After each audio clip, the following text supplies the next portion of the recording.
I am a demon king, but I don't do what a demon king should do. While other demons are thinking about how to invade humans, I actually make these blood-stained demons go cultivate the land, even to make the demon realm soil more fertile. I have them specifically collect fresh shit, but this action completely enrages them. The 4 great demon generals are planning to join forces and strip me of my position as demon king. Yet knowing all this, I have absolutely no intention of changing my mind. Because only I know that if I lead the demon army to attack humans now, I will definitely die at the hands of Pink Loveheart. Because that guy is the ultimate character I personally cultivated. Originally, I was just a standard otaku living in the 21st century. But through dozens of reincarnations, when I finally managed to cultivate a max-level, fully equipped character, I was transported into the game world. And looking at the transportation route, it was the one I personally named Pink Loveheart. I thought I could start an invincible and exhilarating life. However, when I saw the flashy appearance I designed and just complained a few words, the next second, the transportation route suddenly changed. And the next target was actually the demon king of the demon realm. I am now the one transported here by this cursed system. I really regret it. I shouldn't have complained about the appearance. At this moment, the arrival of the assistant officer interrupts my thoughts. My lord demon king, because you issued farming orders, the demon army's morale has plummeted to rock bottom.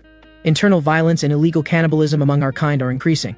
The furious 4 demon generals believe the demon king has grown weak, so they plan to work together to chop off your head. This makes my situation even more difficult. I don't have the strength of a demon king right now. If those 4 guys team up, if they see my weak side, I'll definitely be slaughtered. Thinking of this, I suddenly have a brilliant idea. Since I couldn't transport to Pink Loveheart just now, doesn't that mean he's still a corpse? If so, I'll change my mind and directly invade humans. But just as this thought emerges, the assistant officer brings frontline video recordings.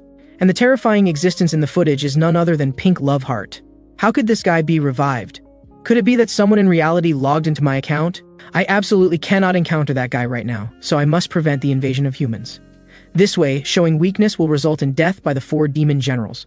Invading humans will result in death by the character I created. So thinking it through, the way to resolve this predicament is to solve the food shortage and make these demons quiet.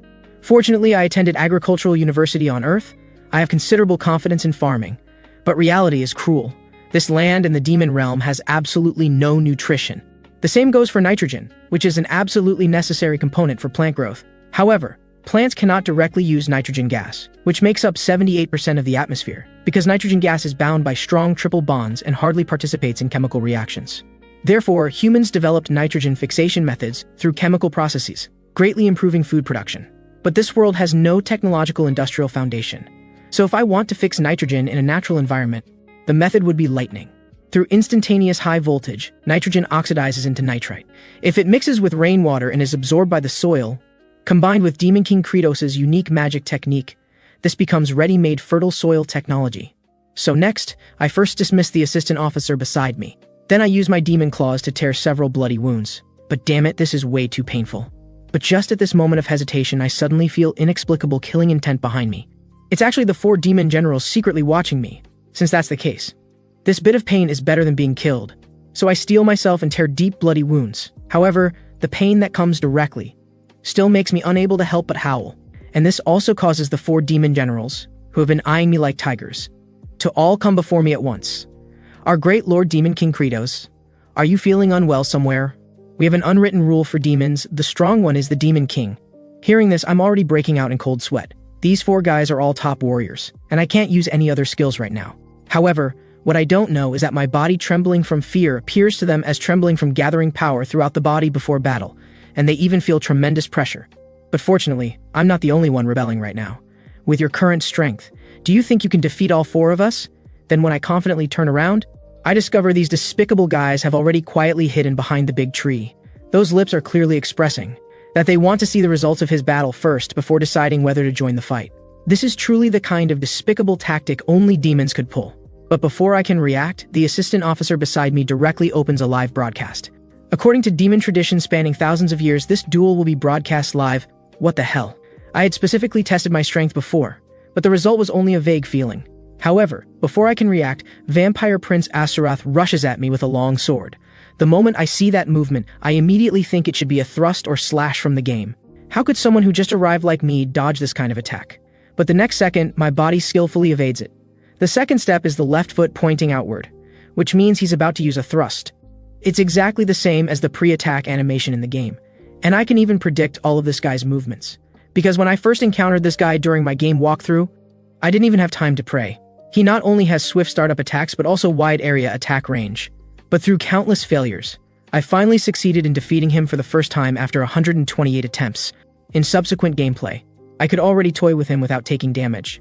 In other words, right now, I definitely won't be hit by this guy's moves, and my roar directly scares all the demon generals. In their eyes, I'm enjoying this moment and roaring at this pathetic Asurath.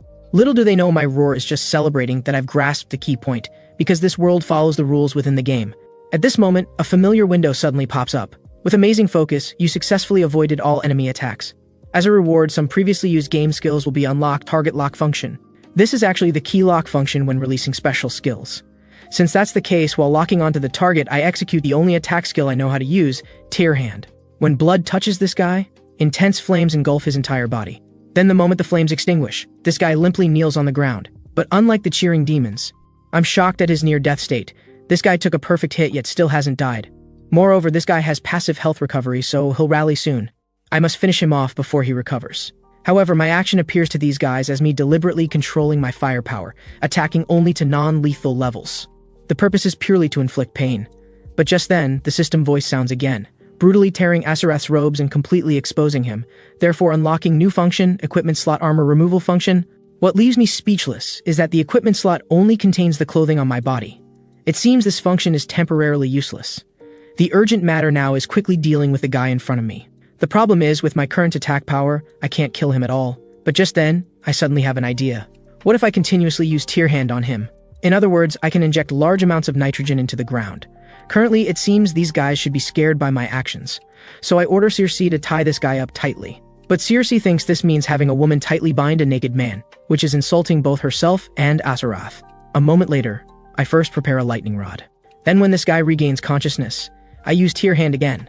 This way, nitrogen in the air will oxidize into nitrite. Then I order Hartok to spread thick fog over this area, so thick that water droplets can be clearly seen falling. Third is releasing the thick fog. Finally, I use Tear Hand again. By repeatedly performing the same operations, I can create high-quality soil rich in nitrogen.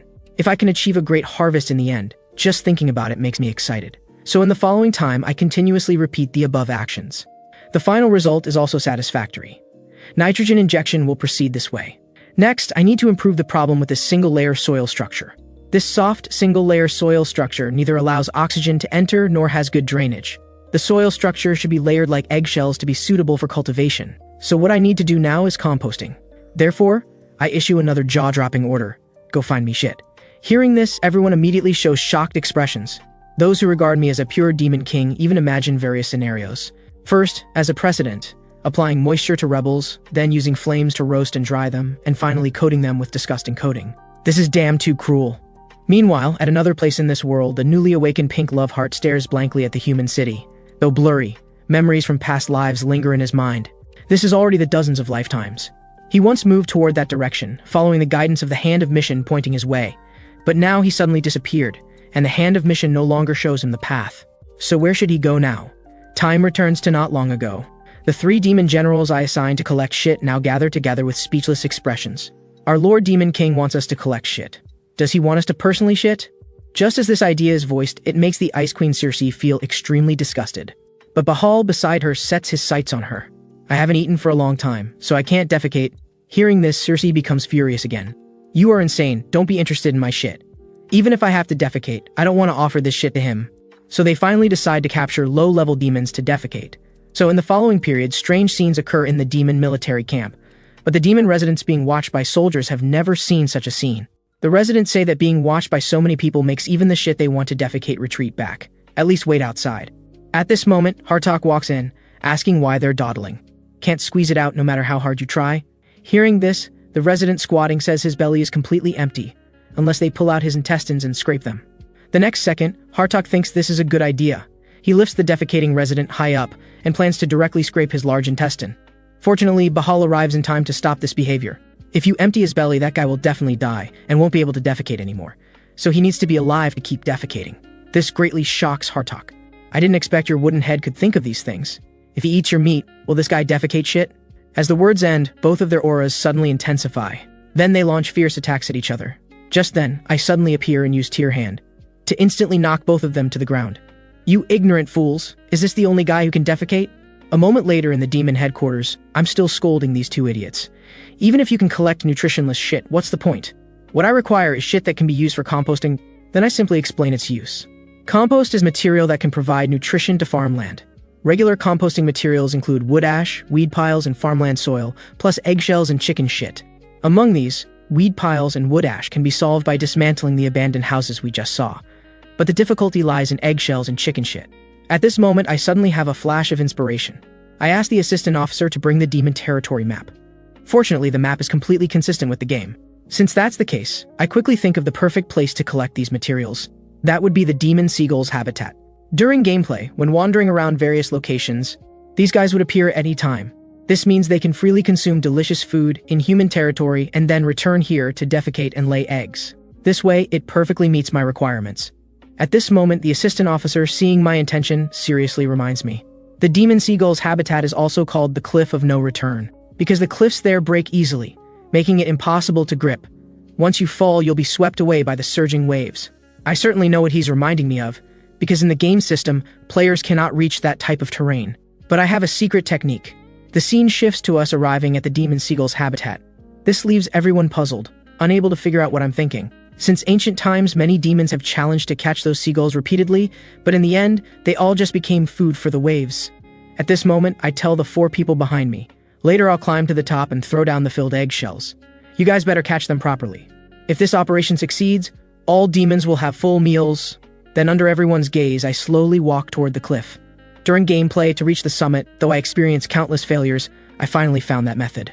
First, I leap high. Then grab the loose cliff. Then I use the equipment removal function. While everyone looks confused, I shout loudly, "Strip!" At this moment, they can't believe their eyes. Because I've already wedged my body tightly into the cliff wall, but my back of the head, arms, and smooth thighs are all outside the wall. Then, I suddenly rotate my body. This scene makes the only female demon general terrified and uneasy. However, when I shout equip, I've already put my clothes back on, and I'm even perfectly wedged in the cliff wall. So in the following time, I repeat, naked, equip again. Before long, I successfully reach the top, and in a victor's pose, I look down at everyone. This bug was a method I discovered through countless tests. Because in the game world, there's an inventory window for removing equipment and an absolute air wall that cannot be reached. Combining these facts, I conducted practical tests. As expected, it worked. At this moment, seeing me successfully reach the top, Bahal suddenly says he wants to come help too. Then, before everyone can react, he directly leaps high toward the cliff wall. But without a game system, how could Bahal climb up using normal methods? As I expected, the moment this guy touches the cliff wall, the crumbling wall causes him to fall directly. Just as he's about to fall into the sea, I instantly grab his arm. But this guy's weight is really too heavy, making my arm feel like it's about to break. But then I suddenly think, why should I save this guy? Anyway, for me, he's one of the threats among the 4 demon generals. Wouldn't it be better to have one less? But just as I'm about to give up the rescue, I suddenly remember my good friend, whom I once failed to extend a helping hand to. At that time, because I was too cowardly, I feared becoming another person to be isolated.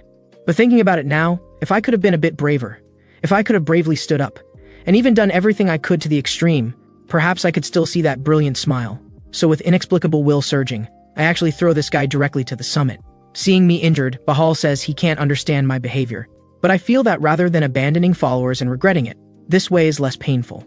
Just then, the system voice suddenly sounds. Even while not fully adapting to Demon King Kratos' physical body, you still gave your all. Therefore, you have gained the sincere gratitude of Bahal, one of the 4 demon generals. Based on this achievement, if you bring full happiness to your demon army, the system will unlock a mechanism that can accumulate powerful scores. Opening Happiness Accumulation System. After I rescued Bahal from danger, the system gave a new reward. Happiness Accumulation System. From now on, whenever demons feel full happiness, I can accumulate 1 happiness point. Later, these points can be used to purchase ability values. Currently, I'm only using 20% of the Demon King's original strength. The system requires me to first raise my strength to 100%. Then I try clicking to increase stamina. The result shows the system requires 50 happiness points. Currently, these prices seem more expensive than I expected. But thinking carefully, if I can turn barren land into granaries, happiness values will skyrocket easily. After that, I'll be able to become the king of kings, and my survival rate will also increase. I never thought that in this strange world, having someone feel grateful toward me would be such a wonderful thing. But my evil expression at this moment makes Bahal fantasize again. Damn, his expression is like he'll tear apart anyone who dares disobey. Indeed, Kratos is an evil demon king. He really didn't save me for nothing. The next second, I directly pick up eggshells and order everyone. From now on, I'm going to fill these shells with feces and throw them over. You better catch them properly. Then I hurl the eggshells in my hands forcefully. The sudden attack leaves the three unable to react, and they can only stand there dumbly, getting covered in seagull droppings. But I'm only focused on my beautiful dream. This completes the first step of making compost. I carefully mix the collected seagull droppings, eggshells, burned wood ash, and field soil together. Next, I directly order Circe to do this work, because she has many tentacles when transformed. However, hearing this, she immediately becomes furious. Ice Queen Circe's tentacles are not for handling filthy excrement. But the next second, I directly transform into a demon. If you want to sunbathe like Aseroth, I can satisfy your request. However, just as my words fall, Circe starts frantically crushing shit like she's on stimulants. Good job, that was really scary just now. Indeed, when dealing with these hot-tempered guys, I absolutely cannot let my guard down. Next, I order Hartok to spray mist in the air, but he unpleasantly says this will make the smell even worse. However, I just point behind me, and Hartok immediately flies above the fertilized soil. The final stage is placing the fertilizer in a dry place, and covering it with quilts made from seagull feathers. But relying on just these few people for work, the efficiency really can't meet my requirements. Indeed, to create fertilizer that can cover this vast land, I can only mobilize large numbers of demons. Although some parts are tricky, I must do it now, and I must use the Demon King's authority to push it forward. The scene shifts to a simple room where demon residents live. A small demon lies powerlessly on the bed. She's already starving to the point of death. She even asks her father beside her to definitely eat her after she dies. Otherwise, her father might also starve to death. This is the crisis facing the entire demon race. They can't defeat powerful monsters. The Demon King doesn't allow invasion of humans. The life they currently face is such despair. However, just then, the door suddenly opens. After seeing the visitor as me, the child's father shouts, "Lord Demon King!" The next second, I viciously say, "This guy seems to still have strength to speak, so take him away." Just like that, the two who originally had no desire to live are forcibly separated by these demons. What I need to do now is first prevent cannibalism among our kind, then order Hartok to emphasize more labor force. As the Demon King of the demon race, to achieve my goals, I must have this degree of dictatorship. A few days later, residents who have been handling shit feel that what they're doing now is too stupid. How could this broken land become fertile? There aren't even seeds. What are we supposed to plant? At this moment, I suddenly appear behind them, very curious about what to plant. Then I tell them to follow me. A few days ago, while inspecting this barren land, I accidentally discovered this patch of soil with wild growing purple flowers. The demons following behind say the roots of this plant are poisonous. If accidentally consumed, it might cause severe abdominal pain and even death. Hearing this, I say, anyway, there's nothing else edible in this land. And by now, the experiment on whether it's edible should be complete. The demon looks confused about this. However, my next words make him immediately panic, because the taste tester is actually his own daughter. Then he runs frantically toward home, still praying his daughter is safe. When he opens the door, he sees his daughter eating something. But the daughter says eating this doesn't hurt, and her stomach feels full. Seeing this scene, he tremblingly confirms again. The little girl gives a positive answer. Just then, I appear behind him again. In the distant past, people on a certain land also found ways to turn those poisonous tubers into food, and through successful cultivation, they miraculously solved famine. This plant is called potato. Seeing me arrive, the little girl immediately gets excited. Respected Demon King, to bestow such grace upon humble demons, we're truly grateful. The next second, the system screen suddenly unfolds. Some of your demons have felt happiness. First time gaining happiness points +1. I look at the sincerely grateful girl, thinking that, even as a Demon King, there's no need to always have a stern face. Then I show that signature demonic smile. Little one just need to eat their fill and grow up quickly. Hearing this, everyone breaks out in cold sweat. This isn't about fattening them up to eat them when they're plump, is it? He's truly an evil Demon King. After confirming through the little girl's poison testing that it can be used, with the direction, we begin large-scale cultivation. This is also the first step I take to solve the demon race's famine. At this moment, I admire human greatness. As long as something looks edible, even if it's poisonous, they can process it into delicious food. So after several weeks of hardships, we finally cultivate potato seedlings. Now it's Bahal's turn to take the stage. The next second, he leaps high, then aims at the tender seedlings, and forcefully stamps them with his heel. During these days, at night we freeze the potatoes. During the day we thaw them. Then through Bahal's meteor, stomping to torment them. Through these steps, toxins in the potatoes are released and directly evaporate. Freezing, thawing, stomping, and evaporation. Through these repeated processes, then drying and preserving them, finally roasting them slightly, they become edible wild potatoes.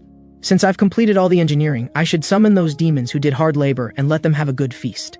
At this moment, I'm still thinking those guys will definitely eat with great relish. After these guys gather, I tell everyone the quantity isn't much, so each person can temporarily only get 2. Seeing this, the assistant officer curiously asks why I don't distribute all the potatoes. I explain that these can't possibly feed all demons, so the rest must be planted again to multiply by hundreds or thousands. But the demons who receive potatoes dare not eat them, because in their understanding, these are poisonous.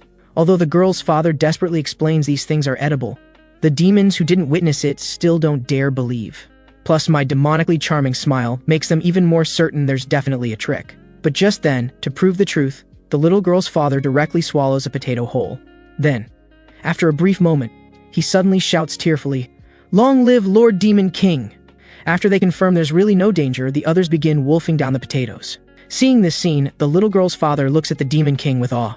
Lord Demon King actually gave us edible food. Then, the farming team shouts, "Long live Credos," but hearing this, I have a strange feeling. It's like advertisements for selling some kind of medicine. This must be changed. The assistant officer beside me, watching my calm expression, thinks I can create food in barren land yet looks so matter-of-fact. Perhaps I really can prevent the tragedy brought by famine. Just then, the system reward also arrives. Your demon army feels happiness from enjoying delicious food. Happiness points plus 50. This is a proper reward. I can finally strengthen this physical body, but I can't determine which item to choose for now. So I finally decide to store these points first. But just as I'm thinking about the next plan, the assistant officer beside me suddenly seriously states, "Farmers, listen well. After work, go home and properly spread this news. Tell them there's also edible food in this land. For demons who can dig up wild potatoes, I'll issue food vouchers based on the quantity they dig and promise they can be exchanged for edible food." This series of statements makes even the Demon King beside him feel ashamed, just as smart as his handsome appearance.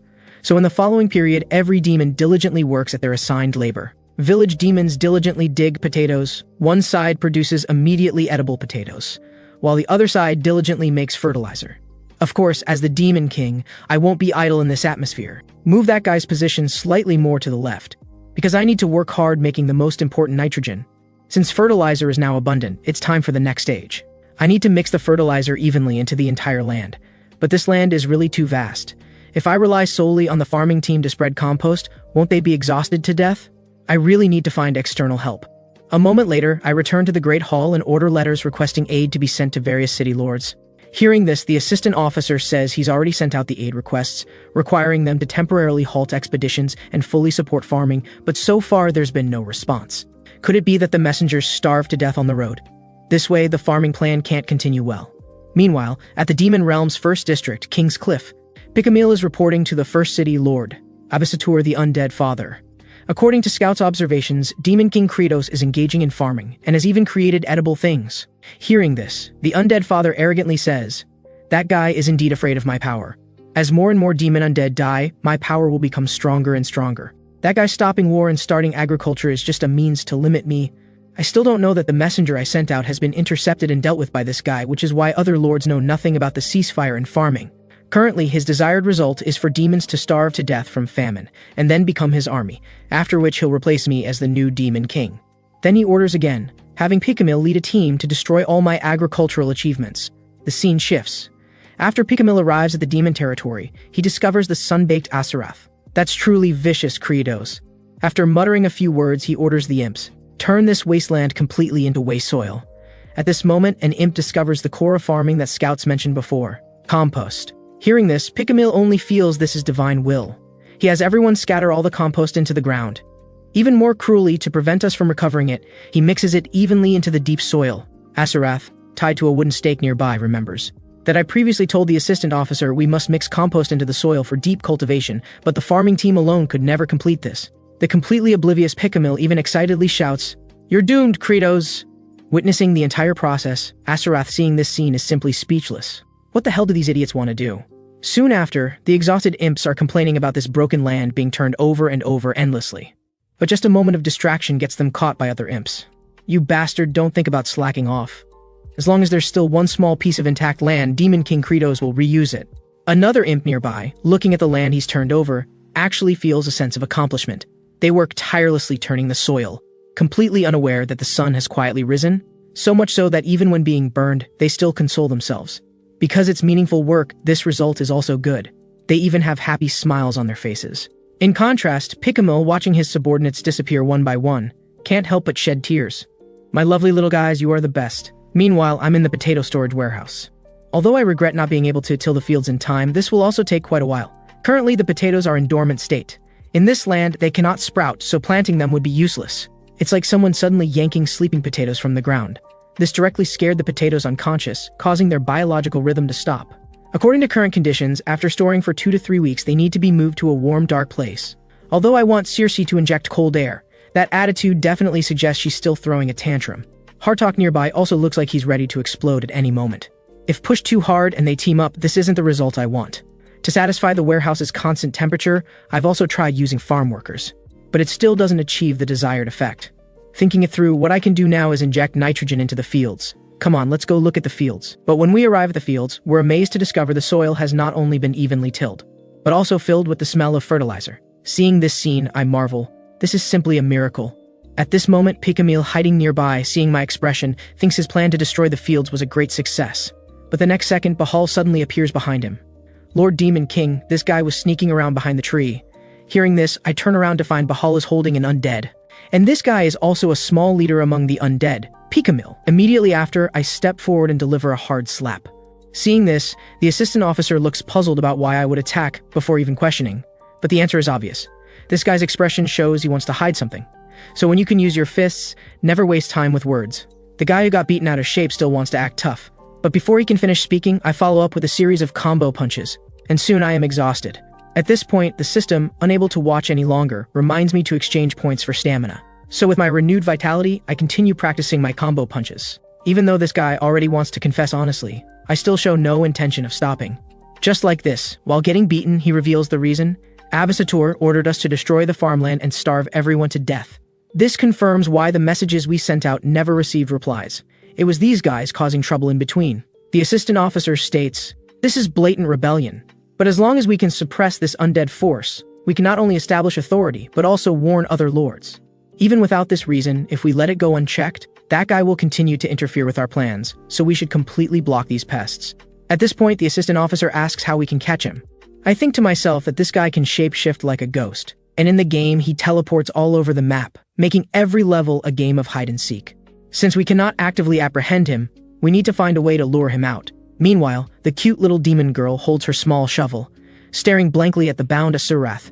"Little one, haven't you seen a handsome guy before?" Hearing this, the little demon girl scratches her head, then politely salutes.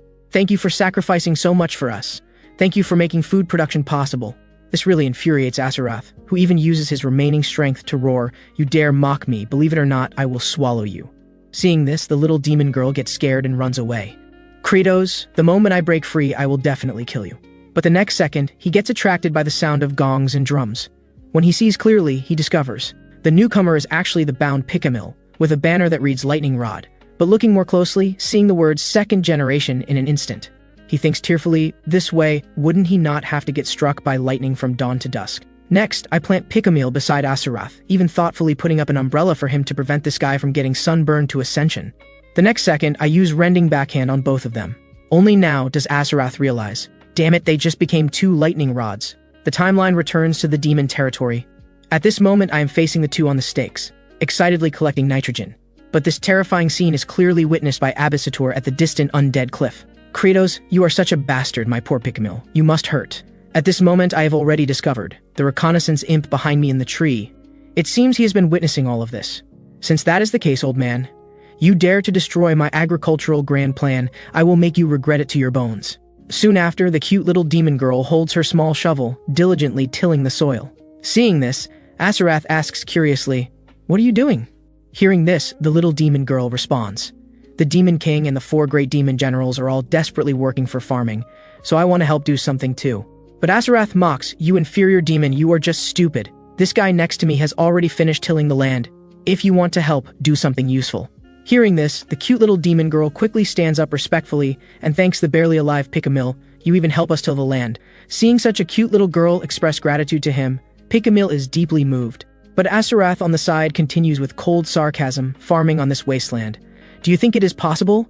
You will all starve to death anyway." However, the little demon girl does not listen at all, instead happily turns around and walks away. watching the little girl's retreating figure. For the first time, Asaroth feels regret in his heart. The scene shifts. In the Demon King's hall, the assistant officer and I are discussing countermeasures against the undead, but the assistant officer questions my custom tactics. Abisator clearly knows it is a trap. Will he really come to save Picamil? I can confidently assert he would never dare come personally. He will only send some small soldiers. To make that guy come out himself, we need to eliminate all the attacking soldiers. Just like this, under my command, the demon generals are fully armed and waiting for enemy attack. But Abisator, watching this scene through the reconnaissance imp, sneers continuously, even mocking these foolish demons. With such a formation, how would I send out soldiers? Too bad, Kratos. I have only one purpose, and that is to destroy your farmland. Because he has already sent soul eaters to secretly attack the warehouse. As long as all the potatoes are destroyed, everything will be over. Little does he know I have already seen through all of this. Welcome, little ones, to your graves. The first time encountering these imps during the game really made me feel despair. Abisator's second elite core. These imps not only like to swarm in groups, but once touched, they will stick tightly, and they are detestable monsters that rapidly age players.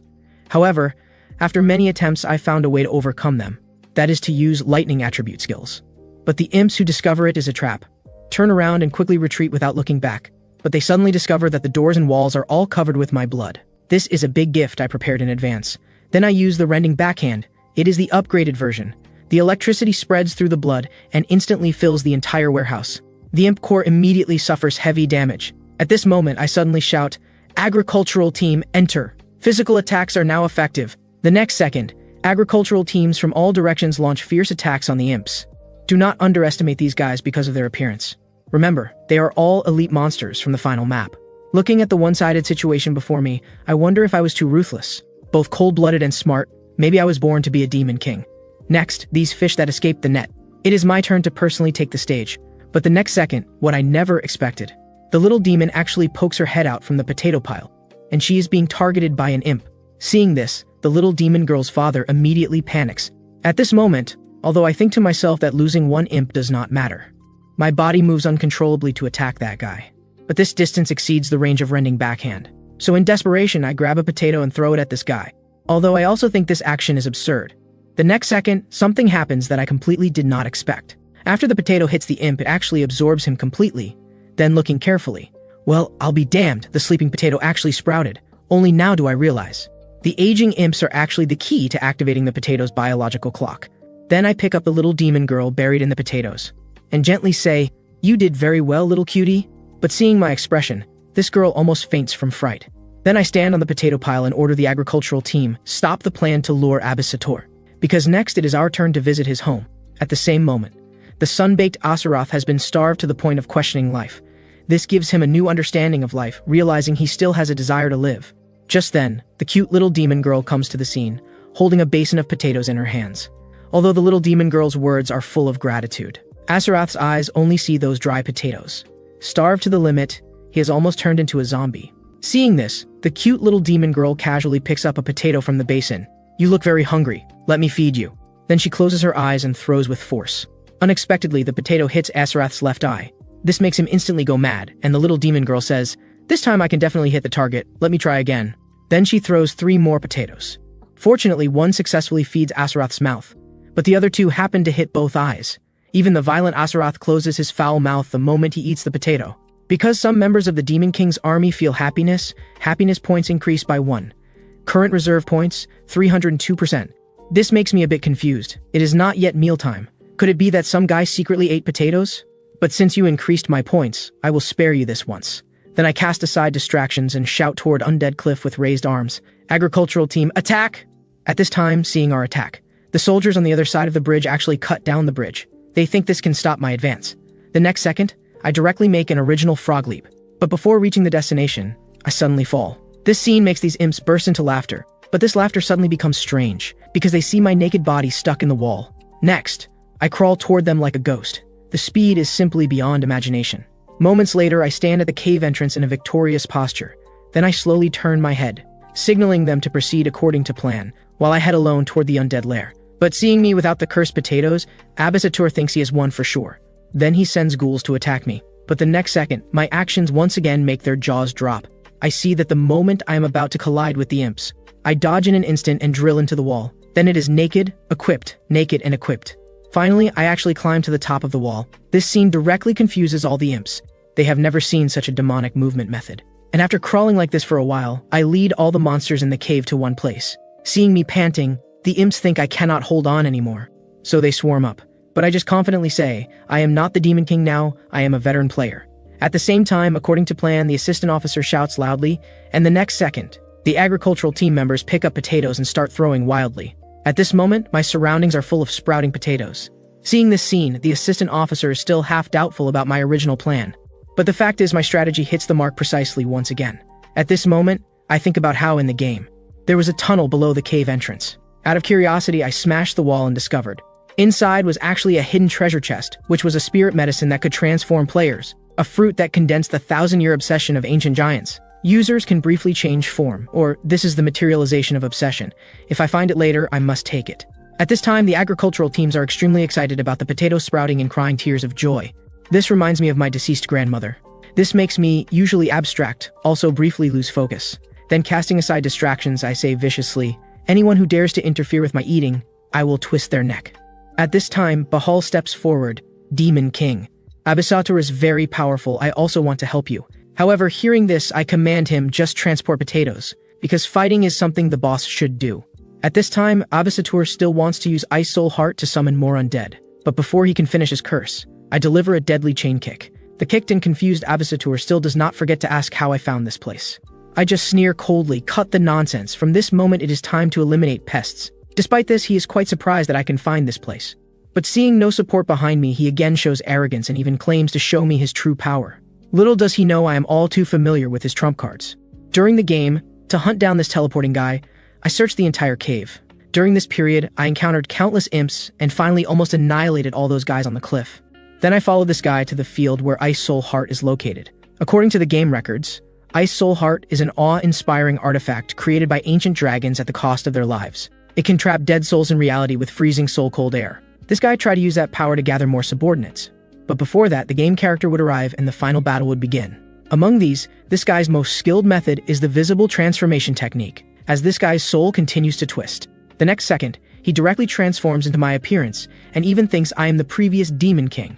So he directly copies my attributes and materializes them. But what he never expected is that my current attributes are not even as good as a small soldier. At this time, Abyssor fiercely attacks me.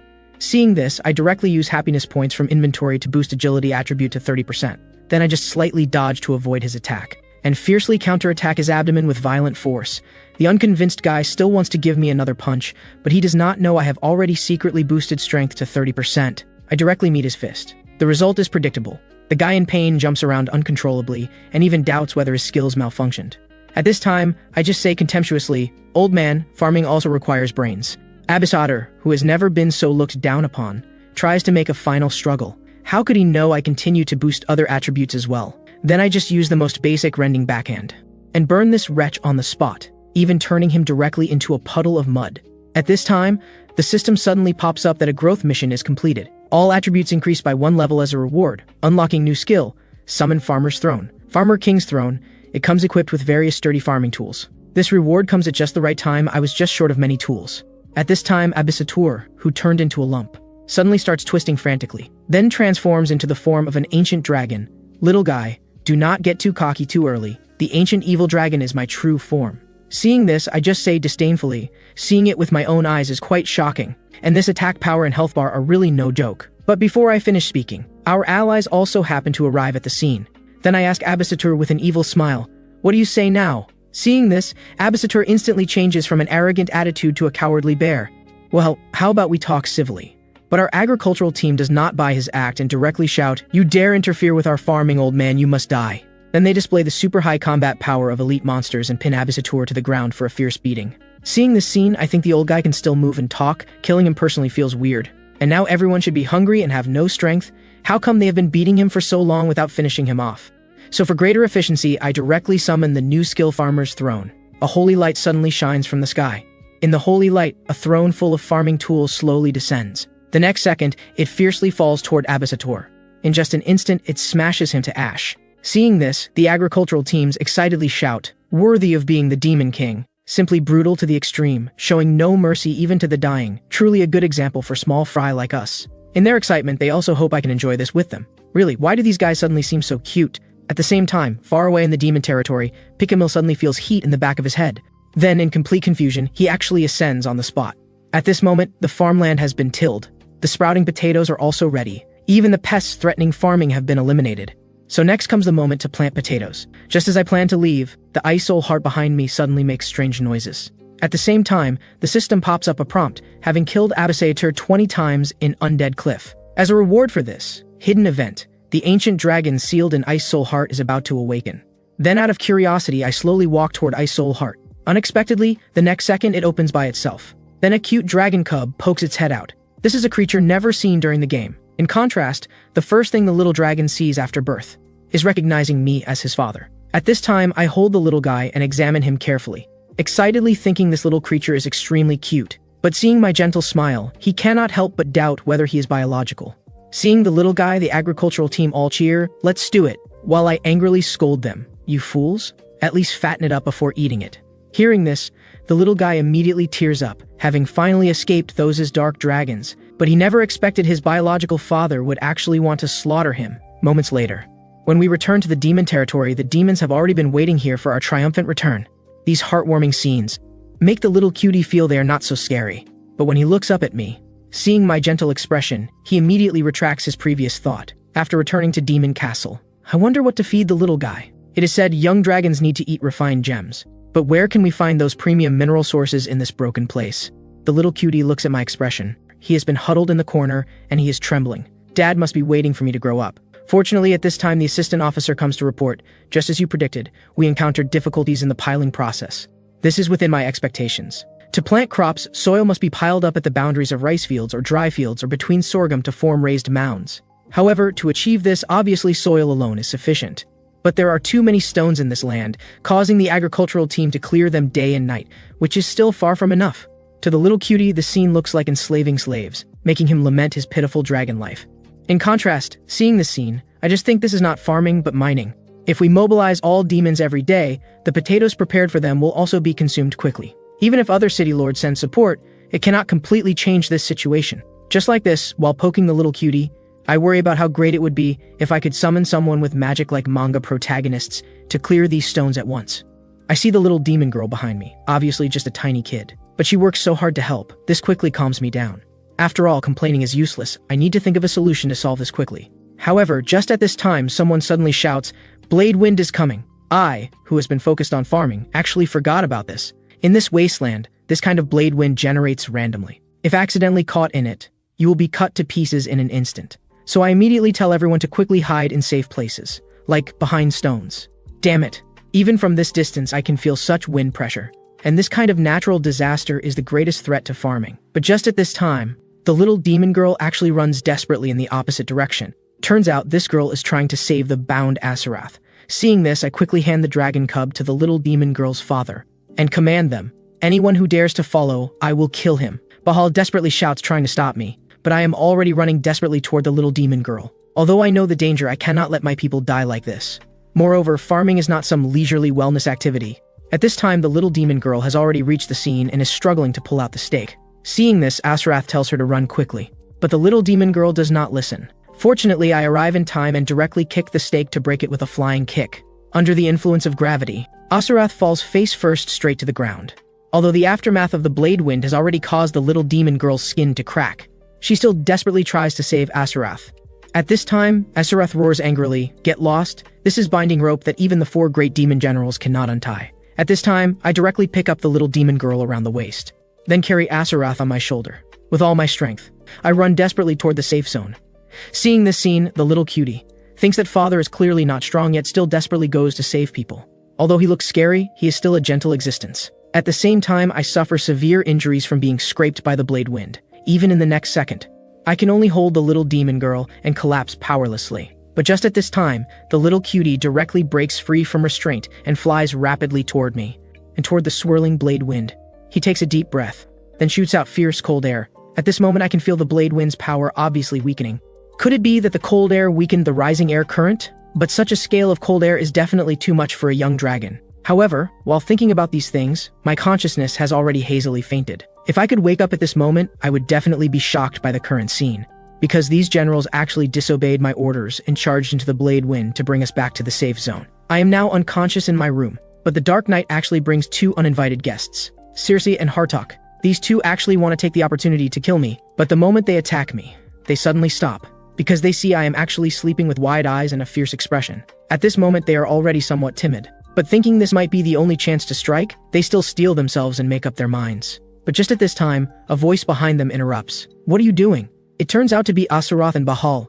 "Anyone who dares disturb the Demon King's rest, I will not show mercy." Hearing this, the two are immediately speechless. Looking at this fierce appearance, what kind of rest is this? Then Hartok curiously asks Asaroth, "That single-minded Bahal is one thing, but why are even you standing beside this farming maniac?" Asaroth responds that he is just returning a favor, and maybe next time he will stand with them. Hearing this, Hartok is immediately speechless. Has your brain been kicked by a donkey? Now growing potatoes is causing endless trouble. If we fail, everyone will starve to death.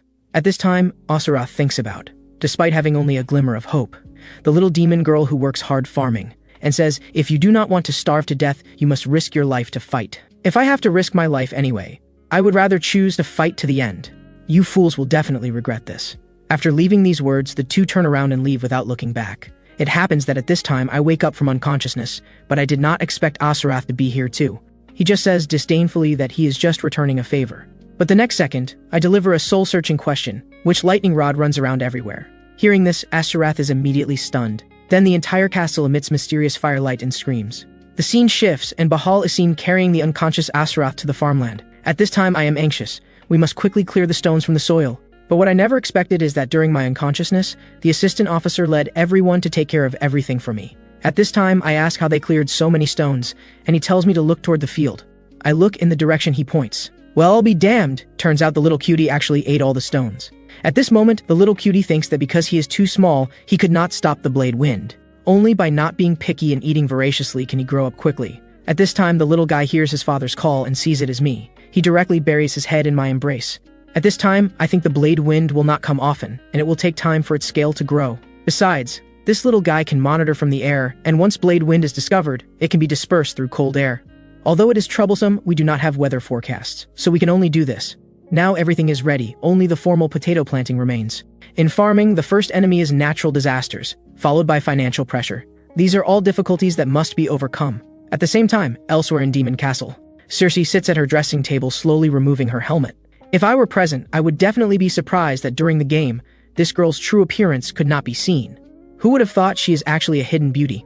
However, at this moment, she is extremely annoyed, her whole body emitting a foul atmosphere. Although she has been hiding in her room for several days without working, she still cannot dispel this manure smell. At this time, my voice comes from outside the door. Hearing this, she is initially curious why I would come here, but then immediately says she has nothing good to discuss with me. However, I persist. Only by meeting face to face can we communicate properly. But when she angrily plans to refuse me, she suddenly sees me stuck in the door in a bizarre form, and this action immediately makes her extremely ashamed. "You are insane. How can you trespass into a lady's room?" How could she know that the next second I actually kneel on one knee? Seeing this, Circe is somewhat confused.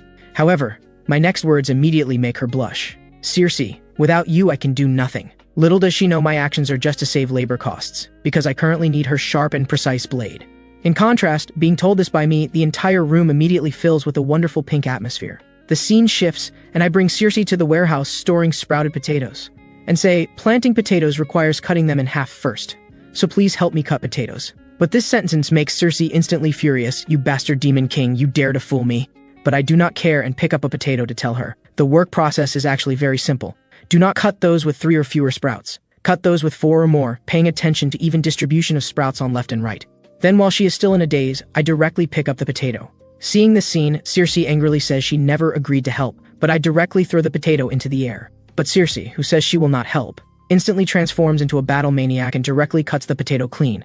Seeing this exquisite knife work, I cannot help but show a surprised expression. This technique, this strength, simply too perfect. Indeed, I cannot do anything without you. This makes the little girl blush again. But then she angrily says, "You think saying a few nice words can coax me, you big liar, scoundrel, smooth talker." But the next second, I quickly transform into a demon. Then I grab her small hand and take out a cloth to wipe the sword clean. Seeing this scene, the little beauty is again at a loss. At this time, I say somewhat affectionately, "The potato got muddy. Of course it needs to be wiped clean." In contrast, Circe's heart is beating wildly. Crazy, crazy. What is this charming look in his eyes, so sincere, deep and subtle? Why does my heart suddenly become so chaotic? In contrast, I just think that shiny clean feels comfortable. If not wiped clean, it will bring infectious diseases to the potatoes. Then I ask Cersei, "Can I ask you one more favor? I really need you." Looking at my deep and sincere eyes, her heart that had already melted long ago now has no trace of previous arrogance. "Then, I will help you this once. After all, this stupid great demon king can do nothing without me." Hearing this, I excitedly say, "That's fantastic, I'll get water and gauze. Tonight we'll work through the night cutting potatoes."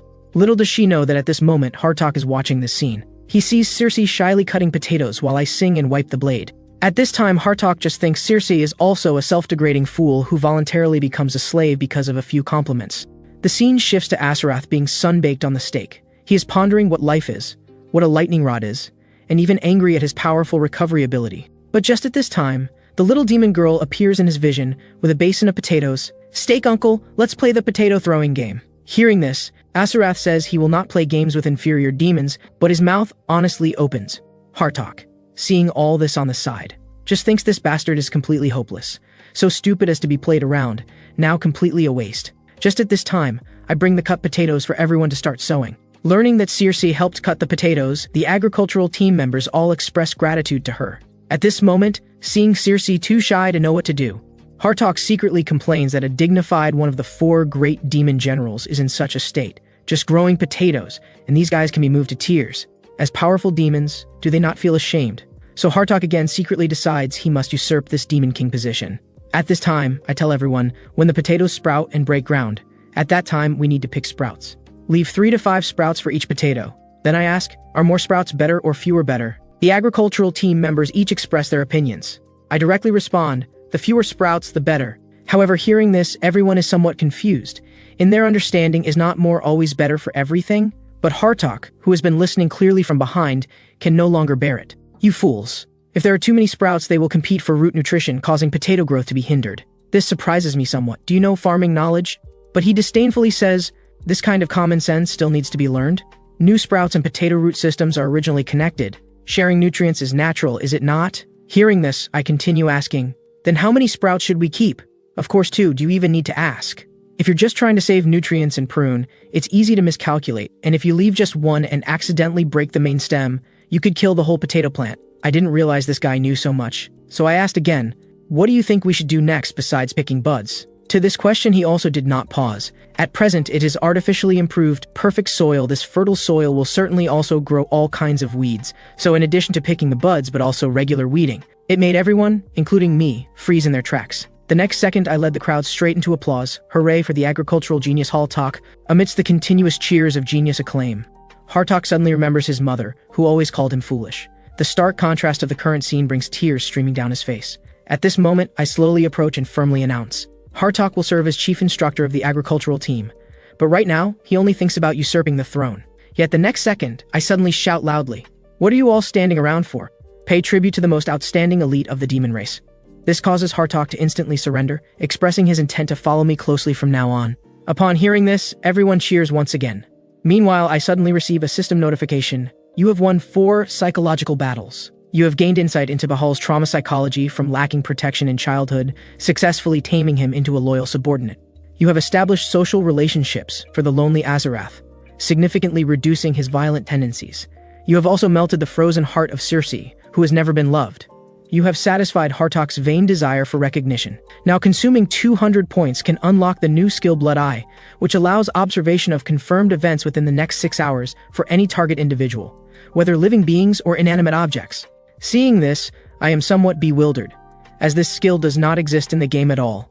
But the next second, the system's prompt makes me widen my eyes in shock. This target even includes the sky. Damn it, this is basically a weather forecast system.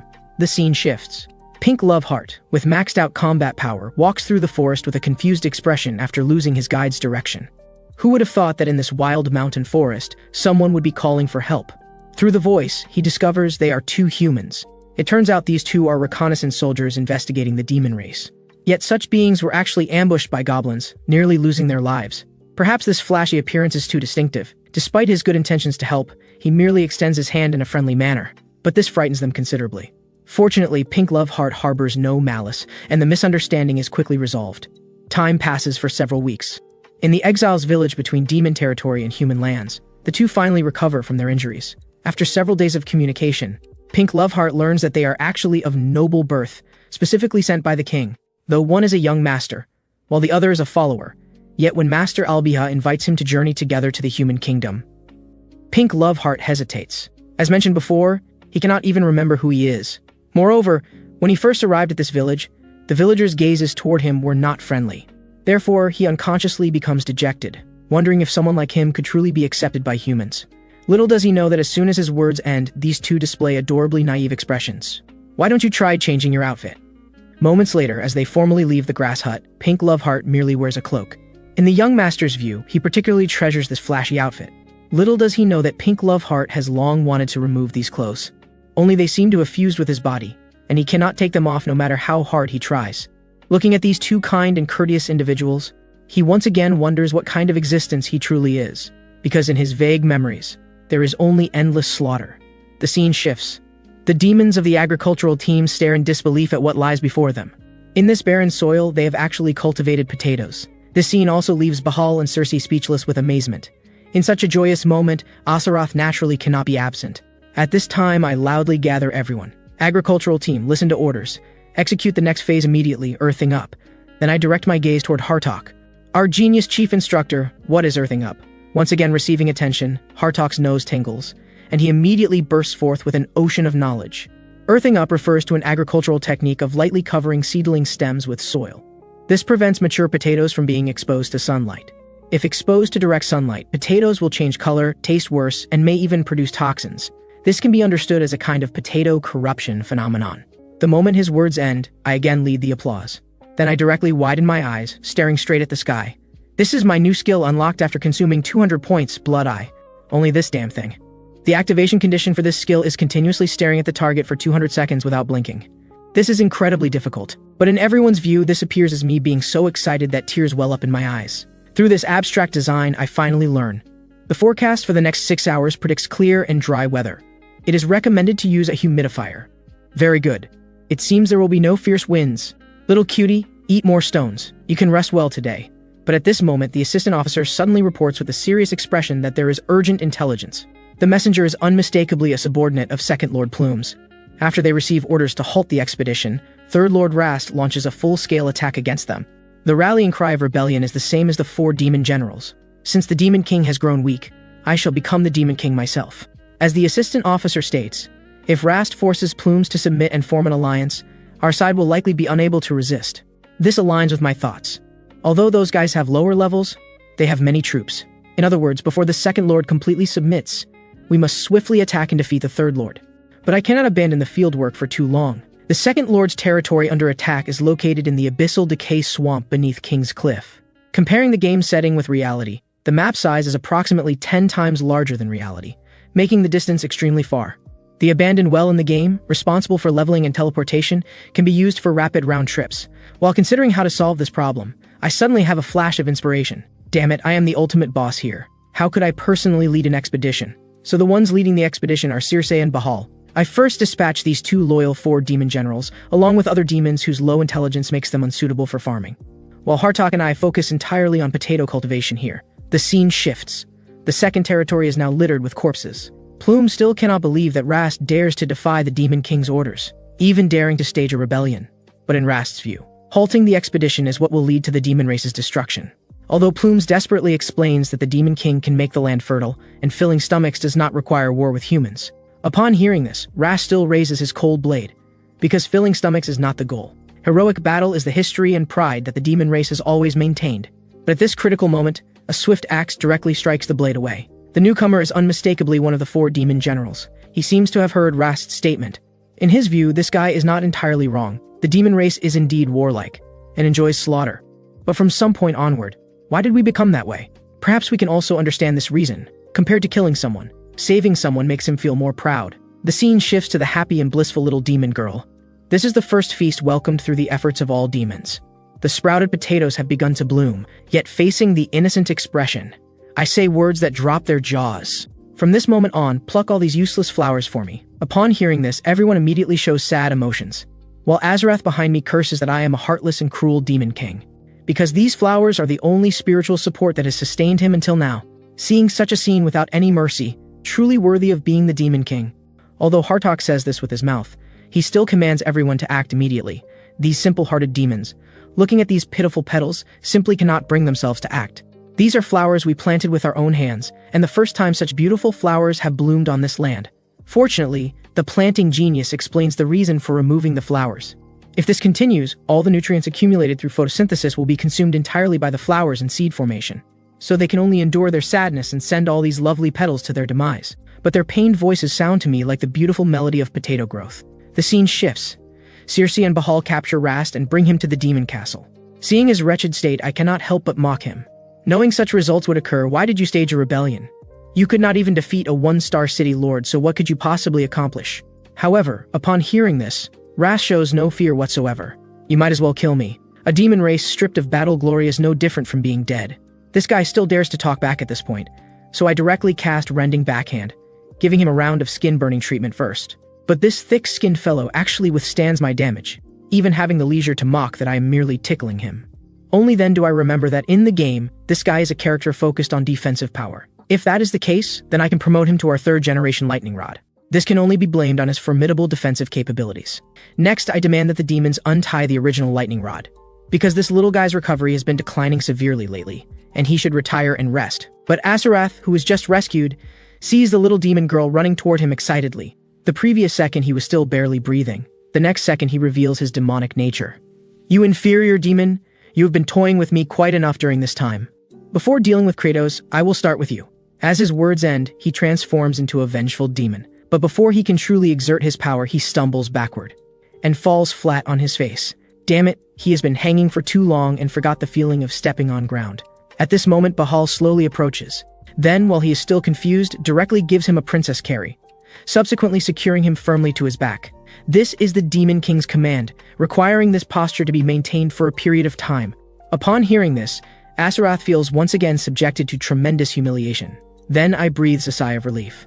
Although I was concerned this little guy might go insane, through Blood Eye, I learned that this fellow cannot move for the next 6 hours, which is why I decided to help him untie. Next, I again command everyone to accelerate, using Circe's sharp blade work to instantly clear the flowers, then using Hartok's awakened special technique to provide the potatoes with sufficient moisture.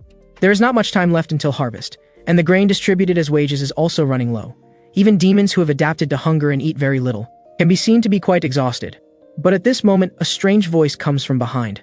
The newcomer is unmistakably Second Lord Plumes, who has come specifically to express gratitude. But seeing his empty hands, I immediately feel an inexplicable anger. This guy comes to give thanks yet arrives empty-handed. Usually would he not bring a case of beverages or ginseng or something similar? But he is terrified by my murderous aura, immediately expressing that he will quickly dispatch subordinates to help with farming. Hearing this, I also slightly soften my expression. Indeed, these guys probably have nothing to eat either. I cannot constrain them according to Earth's culture. Currently, all we can hope for is that the potatoes grow safely to resolve this famine. I truly want to see these guys with full stomachs. Speaking of this, I suddenly question my original motivation for farming. At this time, Plumes interrupts my thoughts. Then, Demon King, I shall quickly reorganize the army. Looking at his departing figure, I somewhat lament this guy's humility. In the game, he's the lowest difficulty boss. Although he constantly emphasizes that strength is truth and shows great loyalty to the Demon King, his actual power is the weakest. This guy inherently belongs to the plant category, so perhaps he could have remarkable effects on farming. But who would have thought that Plumes, who appears so loyal, now harbors rebellious seeds in his heart?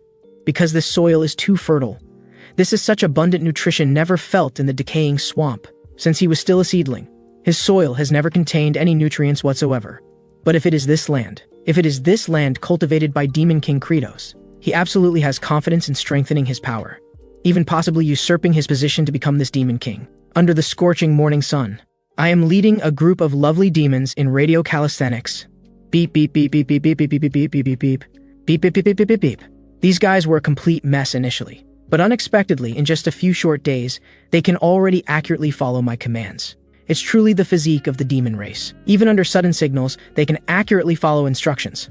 Left roll, right roll. Having basic stamina is essential for the hard work of farming. And now, even if I do not instruct them, they will perform well. At this time, Bahal shouts that something is terribly wrong. It turns out all the potato leaves have turned completely yellow. Upon hearing this, my heart immediately tightens.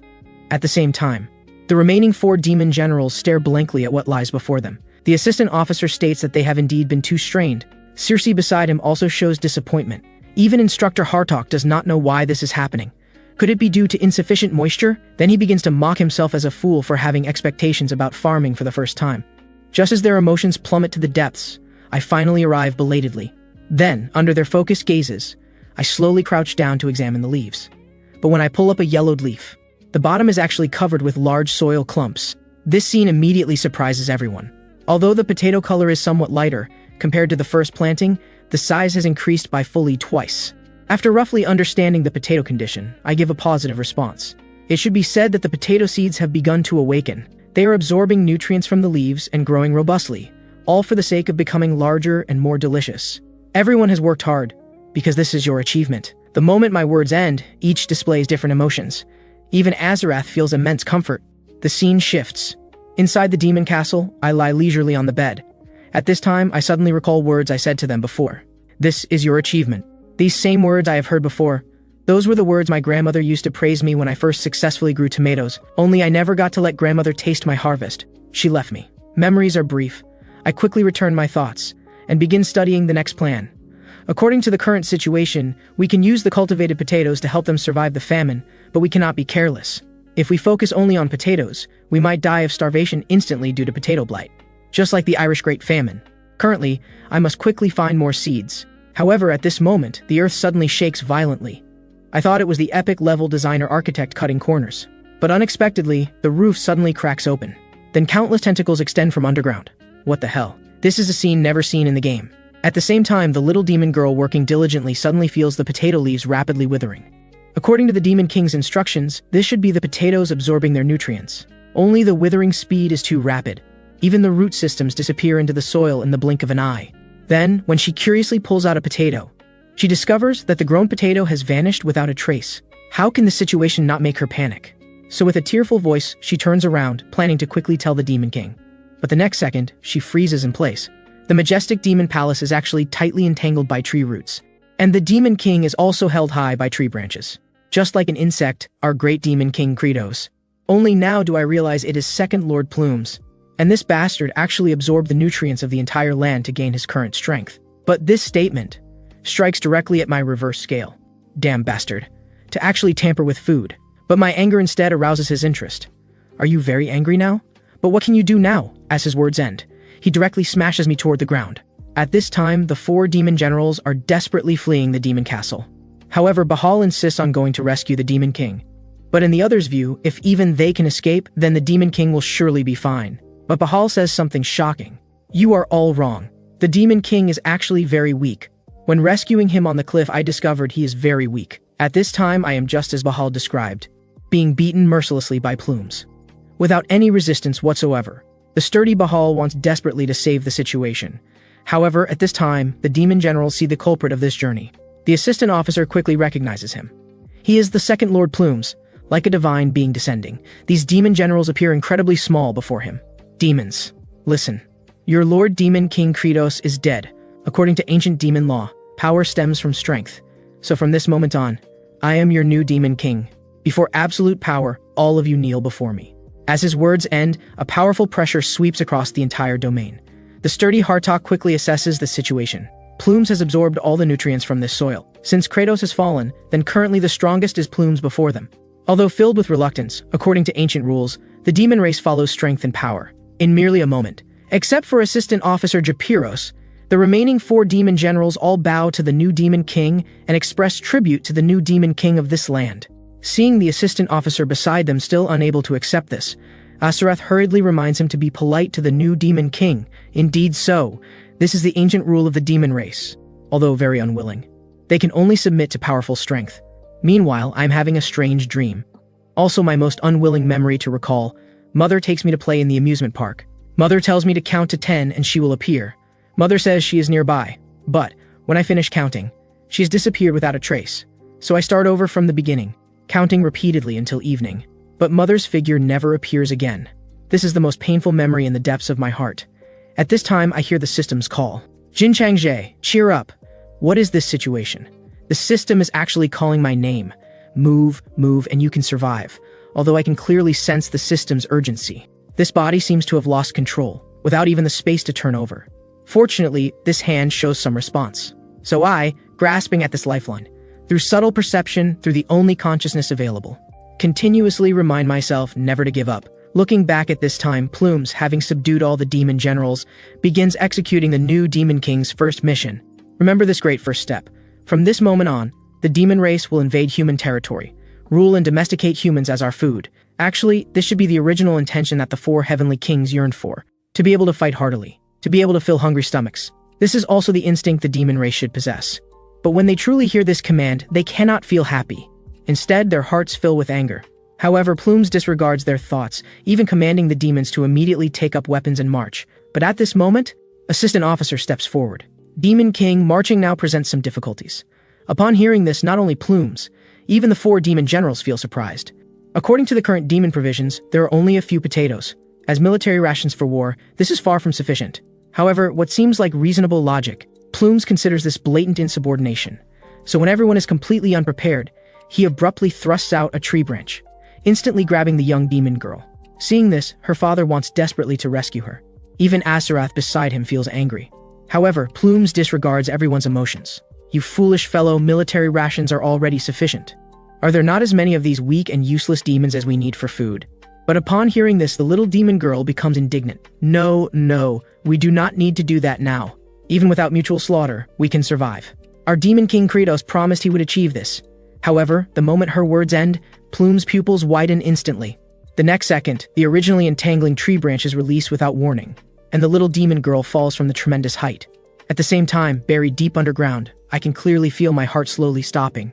But if I die like this, a group of lovely fellows will surely go hungry, and I cannot stand to see hungry demons most of all. With my heart-wrenching roar, the originally dead body begins to regain vitality, and I also regain control of my body. If that is the case, Plumes, you just wait for me. Looking back at the surface, as if hearing my roar, Asarath, first among the 4 demon generals, steps forward to express his rebellious attitude. Because the lovely little demon girl is the strongest bond of this first-generation lightning rod. However, at this critical moment, I am still struggling desperately underground. Although I can regain control of this body, what I feel is only exhaustion throughout my body. The pitch-black soil, groping without direction. At the same time, cowardly emotions begin to negate my judgment. Whether the climbing direction is correct, whether what I am persisting in still has meaning. Under the influence of various negative emotions, I also begin to gradually lose fighting spirit. Not long ago, Asarath's fearless action immediately shocks the remaining 4 demon generals. Not only the little demon girl in his arms, even the arrogant Plumes finds it hard to believe. Asarath, what are you doing? Upon hearing this, he merely maintains his position blankly, then suddenly widens his eyes as if regaining consciousness. Seeing Plumes about to explode with rage, he hurriedly explains incoherently, "No, Demon King, she is merely my food. From before, I'd reserved this girl, thinking to consume her while fresh." However, before his words finish, he is met with Plumes' furious tree branches. In just one encounter, he is directly sent flying, bouncing several times on the ground, even losing consciousness. Seeing no more resistance, Plumes again commands preparation to attack humans. But what he never expected is that Assistant Officer steps forward once more. We have no legitimate reason for war, but behind such courage awaits the same fate as Asarath. At this critical moment, a massive axe intercepts the attacking tree branch. The newcomer is unmistakably Bahal. Then he says even more shocking words. The Demon King assigned Assistant Officer a task. If he dies, no one will be able to count potatoes. That under his pressure, this guy still dares to resist. But it is not only Bahal who steps forward. This is not a decision to betray you. That is simply ridiculous. We simply believe that compared to attacking humans, the farming attempted by the previous Demon King is more reasonable. At the same time as these words end, Circe also voices her doubt. I have one question. The previous Demon King pointed out a path where no one would die. Why, when there is clearly a better method, would we still wage war? The successive resistance completely enrages Plumes. You bunch of trash, because I have power, I am power. But his furious pressure fails to intimidate the demons present. You are wrong. So-called authority is only established under reasonable conditions. Only Kratos is our Demon King. You bastard, return our potato field. However, the next second, seeing these ants have lost control, he directly thrusts countless tree branches at them. Fortunately, Hartok intervenes in time, saving the demons from disaster. On the other side, Bahal supports with both hands. Circe then throws him high into the air. At that moment, Circe instantly cuts through several tree branches. The rising height also happens to reach the opponent's eyes. Then I will first gouge out your eyes, accompanied by fury as she charges toward Plumes. But her figure has not yet approached when she is struck down by the opponent. At the same time, Bahal and Hartok also suffer fatal wounds. You ants dare to resist this Demon King. If that is the case, then all of you die. Through death, you will understand. I will make you know that compared to that useless Kratos, I am the truly great Demon King. Before me, you still dare to call that trash Demon King. A weak fellow who cannot even resist and dies, how is he stronger than me? Accompanied by his fury, numerous demon generals suffer one by one. And Japiros, who barely held on until now, is also about to face complete disaster.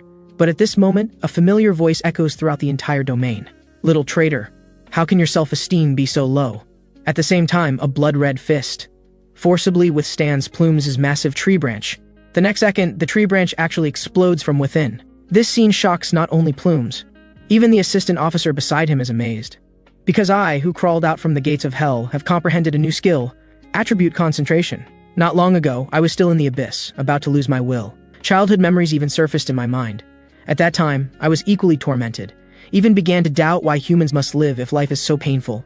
At this time, grandmother suddenly speaks, her voice filled with determination and hope. Do you know? Humans are like seeds.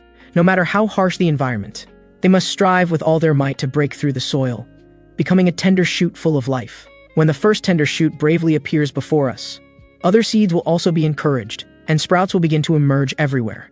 Someday this land will be covered in green. However, as soon as her words end, I become furious, no longer able to suppress my inner indignation. Do not say such mushy words. Father was clearly so good, yet only knew how to bury himself in work, ultimately dying without warning. Why did my mother abandon me? Am I just a rotten seed? Do not say such unreasonable words. I will also live only for myself like mother. I want to succeed, then only care about myself, eating well, drinking well, living comfortably. But this was the last conversation with grandmother. Even before leaving, grandmother continuously repeated, to give my life meaning. We are seeds of hope. Thinking of this, infinite survival desire surges in my heart. The body occupied by cowardice regains vitality. At the same time, the system's voice suddenly sounds. Jin Chang Zhe, you have experienced the pain of death and rebirth. That will to transcend limits and spirit has opened a new system for you, unlocking the Mana Seed system. This is something I never heard during my gaming period, but the system's prompts continue. As a generous reward for successfully being reborn 3 times, the Mana Seed system will activate starting from level 3. It will amplify all your ability values by a certain proportion.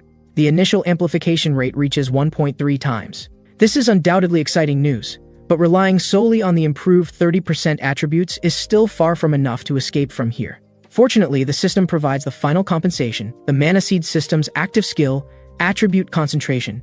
You can concentrate all your ability values into one attribute, usable once per day, lasting 10 minutes. Upon hearing this, I immediately widen my eyes, then impatiently deploy the new skill, concentrating all attributes into strength, making its value reach 155%. With this power, I easily climb out from underground. Obviously, my sudden appearance here also shocks Plumes. Kratos, you actually managed to survive from there. Regarding his question, I display a disdainful expression. You fool, are you blind? The agricultural team members beside me all cheer joyfully the moment they see me. My lovely little dragon also runs into my arms with tears streaming. Naturally, the severely wounded 4 demon generals are among them. Only in their view, my being able to return alive is fortunate. But the current Plumes is too powerful. Even the Demon King may not be able to defeat him. This is even better, Kratos. Now I will kill you and your subordinates. However, upon hearing this, I display a proud smile, because he cannot kill a single demon. No matter how this guy attacks with overwhelming size, he ultimately only acts according to the game's patterns.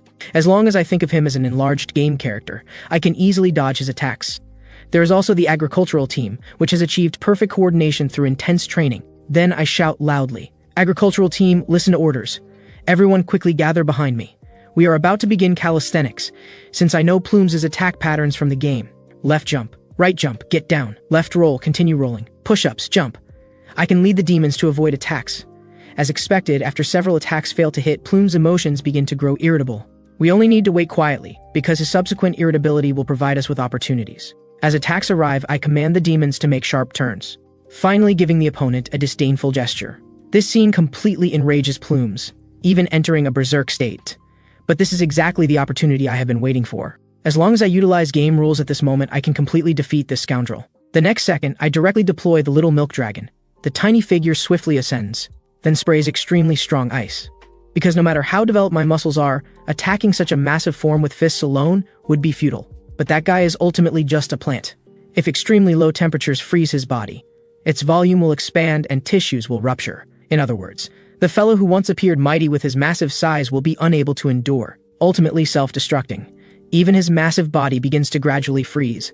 The sturdy little dragon excitedly returns along the original path, but he is already exhausted and gasping for breath. The task of delivering the fatal blow to the enemy naturally falls to me, the Demon King. The next second, I fiercely burrow underground, shouting my ancestors' names as I charge toward Plumes. Because I know, another fatal weakness of large trees is this guy's navel.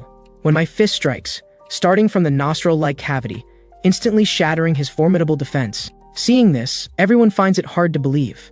They never expected the Demon King to actually achieve victory. However, at the same time, I fall powerlessly from the sky as the attribute concentration time limit expires. In contrast, Plume's body continues to crack and shatter. Eventually, even his intelligent eyes can only close helplessly. Even at the end, only his body remains. Yet seeing this scene, I cannot feel joy. According to the game's memory, if this enemy was defeated, his body would dissolve into light particles and completely disappear. Sure enough, as if confirming my ominous premonition, new saplings begin to grow again from the previously barren soil, then transforms into another humanoid form. Damn it, at this moment I have absolutely no strength left. In contrast, this enemy now stands before me in a different form. It turns out this enemy uses the fertile soil to concentrate all his power in one place before dying, thus reshaping his physical body. He also declares that he is a seed that fell into a poisonous swamp, growing as a cursed sprout. Therefore, after gaining the Demon King's power, covering the entire world with poison is his mission. After saying this, he mercilessly swings his transformed great sword. However, just as I think I will perish here, Bahal suddenly appears and desperately swings his axe. Though his full force strike hits the opponent's neck, it only leaves a faint wound. In contrast, what awaits him is a resounding slap, yet the battle does not end. The next to appear is Circe. Then comes Hartok. Finally, Asurath. Under their concentrated attack, Asurath actually manages to sever the opponent's neck. Light particles begin to emerge from the neck wound, then spread throughout the entire body. Finally, not only the reshaped flesh, but even the original massive body transforms into countless light particles. The next second, these countless light particles illuminate the entire night sky. Fortunately, my beloved demons and the 4 demon generals, though all severely injured, suffer no casualties. Just as grandmother's final advice stated, we are seeds, seeds that other seeds can observe and draw power from. With Hartok's loud cheer, a group of beloved demons and demon generals also begin to celebrate joyfully, even shouting long live credos. However, having recovered some strength, I cannot bring myself to cheer, because the cost of this victory is too devastating. I look around with painful eyes. The fertile soil, the abundant potatoes, have all been reduced to nothing. If we must start from scratch to replant potatoes, these dear companions will be trembling with hunger again. Moreover, with everything in such chaos, how can I command them to work the fields? No, I cannot be so cruel as to make them work like that. Little do I know that while I hang my head in despair, the energy bodies that became light particles begin to slowly drift down. And when one of them touches a potato leaf, a miraculous reaction occurs.